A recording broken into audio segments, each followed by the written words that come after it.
Good afternoon, and welcome to this week's episode of Ask Dr. Murphy. I hope everyone is doing well today. My name is Katie Berg. I'm a research study coordinator with the Havey Institute, and I'll be leading today's discussion. I'd like to welcome and introduce Dr. Robert Murphy. Dr. Murphy, how are you today? Doing just fine, thank you.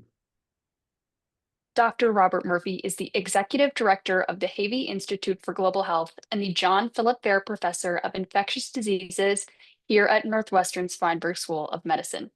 He answers your COVID, public health, and infectious disease questions each week here on the Havey Institute for Global Health's Facebook page. Today, Dr. Murphy will be addressing the latest headlines and our lone US COVID statistic through today, October 9th. We invite you to submit any questions or comments you have down below, or to continue doing the same thing. We love to hear from you in any of the comments or any of our social media.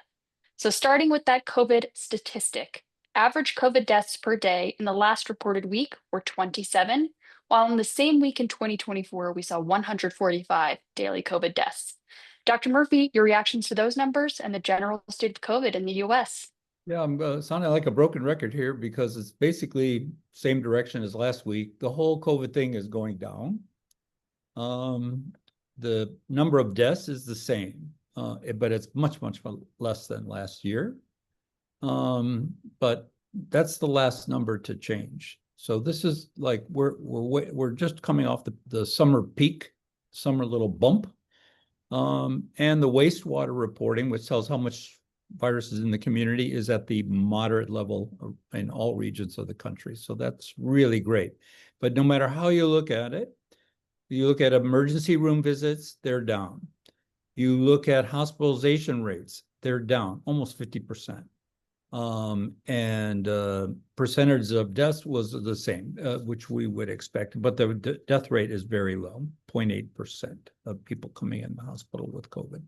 So, but all going in the right direction, and it will pick up again in late December, January and February. And we talked about this on previous episodes with the ACIP meetings going on and those recommendations for COVID vaccines. We have finally gotten a CDC recommendation for COVID vaccines, and they are causing confusion up and down the board. Can you fill us in?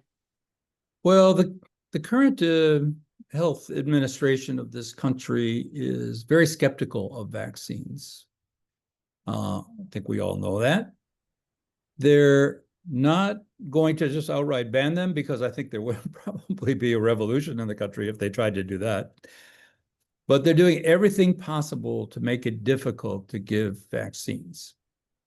Now, it may not seem like an unreasonable ask, but when you're trying to protect the public, you're trying to protect everybody. Every time you make something even a little more difficult, a lot of people drop out of the system. People are busy, they don't have the money, they can't come in, whatever. If you do anything that causes another step in the process, that reduces the overall effect because they don't take it. So, okay, consult with your healthcare provider if you should get a COVID-19 shot. Well, that sounds very reasonable. Most rational physicians will say, yeah, you should take it.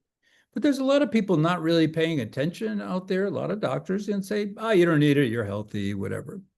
And so they're not necessarily following any guideline, which is another story altogether. And then how are the pharmacists going to interpret that? How are they going to document that the person talked with the healthcare provider? Do they have to have a note from the doctor? Do they have to have a prescription? They did originally want to have a prescription written, but they voted that down. But it's not clear, and it's having an impact, particularly in pregnant women, because there's already reports now pregnant women are not getting the vaccine at certain places. And why is that important? There's two good reasons. One is pregnant women have worse outcomes if they get COVID, including maternal death, all right, and fetal death, maternal and fetal death. And the babies to mothers who had the vaccine, they get the mother's antibody. And so the babies have less complications when they're born. So those two reasons are good why women get it. And that's why it's recommended by the American Academy of Pediatrics and all the regulatory, all the professional societies, let's put it that way, recommend that pregnant women should get it. There's like no doubt about it. And so these people think they know better, and they're saying healthy pregnant women don't need it without any data to back that up. Matter of fact, the data is all going in the direction that pregnant women should take it. So that is really the situation that's one thing they're doing. Absolutely. And it's so important that you highlighted that because with COVID and like other vaccinations, newborn babies cannot receive those doses. A lot of times you have to be 6 months, 1 year old. That's the Yeah, only protection they have. typically it's 6 months before a baby gets most vaccinations. Mhm. Now, sticking with COVID, but this time looking at long COVID and specifically severe long COVID. There was a really great published article that just came out from Karolinska Institutet, which we do some work with. They're a highly reputable research hospital. So could you break down that data for us? Yeah, the Karolinska Institute is a fantastic organization and really at the top worldwide. So they looked at an uncommon heart rhythm disorder called POTS, which stands for postural orthostatic tachycardia syndrome, which causes rapid heartbeat when you stand up after lying down. And you could have problems with that physically, feel unsteady, you could even collapse. So anyway, it's pretty rare syndrome affecting less than 1% of the population before the pandemic. But in the adults with long COVID, it was almost a third of patients had that. So that's pretty strange, and that caused people to miss work and, had their normal activities were impacted. So we're just learning more and more about long COVID as we go. The closer you look, the more you find things. But this data from Sweden, which has a big centralized database, and an institute like Karolinska, which is very reputable, we're learning more and more every day.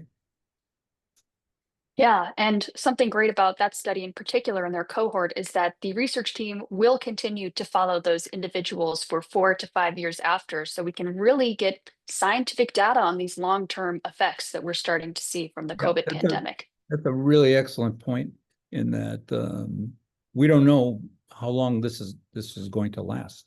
Does it go on forever? Does it go on just for a year, or is it gone in a couple months, or we don't know. Good point. Mhm. Now, taking that vaccine access point we talked about earlier to the measles, huge news this week with a wanton separation of the three parts of the measles vaccine.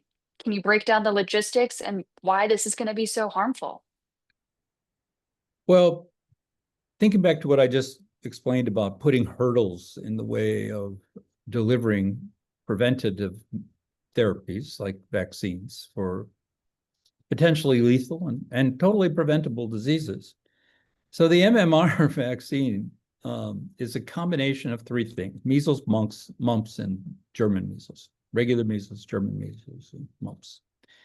And they put them because all kids need all three. They put them all in one vial. They put it all in one dose. And this started in 1971. And there was a second vaccine approved in 2022. This is all for kids 12 months and older. And it makes things much more convenient. You only have to have one shot twice. And then now what's going to happen if they have to break this up, you'll get 3 shots, and then you wait and for the second one to come up, and you have to have another 3 shots. So you have to have 6 shots. 3 different vials each time have to be utilized. So the storage in offices, doctors, pediatric offices and stuff is going to triple because you have to keep each one separately, and you have to, and you're also giving the kids 3 separate shots instead of 1. So people, first of all, it's just very cumbersome. And the reason they're doing that, there basically is no reason. There is a ton of safety data on the current approach. And it's safe. It's been going on for over 50 years. And just breaking it up because somebody feels like it's good, this is not science. This is just pipe dreams, and let's make things more difficult. And what will happen is, just like I said before, is people are going to not want to take all those doses, so they'll drop out, or they won't come back for the second set of doses that you need because they remember that it was 3 different doses in there. They don't want to have that many shots. So here you have a successful disease prevention program, and now you're basically going to make that worse. You're going to make this not work well. For what reason? For no reason that anybody really can figure out. Some people just don't like vaccines. And so instead of, they know they can't ban them, so they're going to make them more difficult. And all that's going to do is make people sicker. Yeah. And that's where we are with that. It's incredibly frustrating. Yeah, incredibly frustrating to think about and then to experience in practice, because even before these vaccines were separated, we've seen lowering vaccine rates here in the US for measles. And that has resulted in a massive measles outbreak this year. Can you bring us the latest update? Yeah, 19 new cases last week. So it's just continuing more and more. This week was South Carolina, 8 new cases. And what that is leading us to is that the United States loses the measles-free status. In countries where everyone gets vaccinated, there's hardly any measles, just a few sporadic cases here and there. They're measles-free. Now we're going to just be like the rest of Latin America and many other poor countries. It's incredibly frustrating once again. And also, speaking of those other North American countries, there were some pretty scary measles numbers in Canada as well, and Mexico. Yeah, Canada has had 3 times as many cases as we have in the United States. Well, they got the same problem too. And they had their second measles death this year. It was a child born prematurely after the mother got contracted measles. The mother got measles. And they're almost all from unvaccinated children, like here, over 5,000 cases. And Mexico is even worse. There's been 19 deaths in Mexico from measles. The United States, we still have just 3.